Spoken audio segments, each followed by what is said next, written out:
standing in one of the larger classrooms here at the Runway property to give you an update on our right size process. A couple of really important things I want to communicate today, and that is, first of all, time frame. We've been talking about the time frame of our transition. Now we actually have an official last Sunday date at the Shasta property, which is May 31st. That means that a couple weeks prior to that, you'll notice some changes in the Shasta property as we start to extract equipment and gradually move it over to Runway. But once we finish on May 31st, that next week, the first week of June, will be our moving week. So I want you to mark your calendars now that especially the first, second, third, so Monday, Tuesday, Wednesday of the first week of June, we will be moving everything.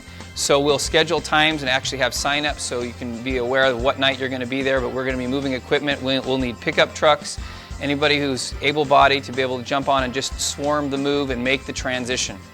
But beyond the time frame, and as you'll hear more about that in the weeks ahead, something far more important, another opportunity for us, is we have more projects that we want to do that are post-construction.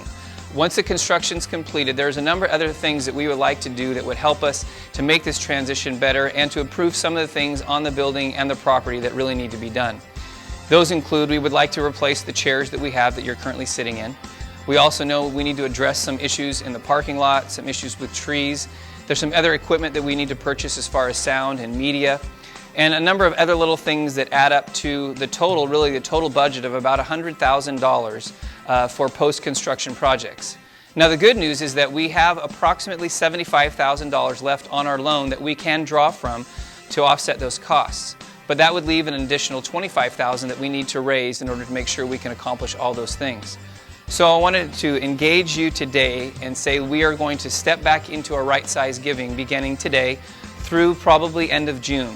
So what I'd like to ask you to do is consider what you might be able to give over the next couple of months to make up at least that $25,000. If more, that means we don't have to borrow any extra.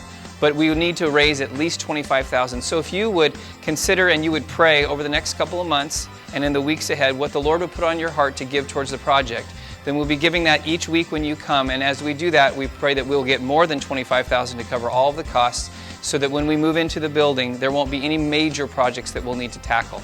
So things are moving forward. Again, you'll hear more details as the time unfolds, but the clock is ticking. We only have a few Sundays left at the Shasta property.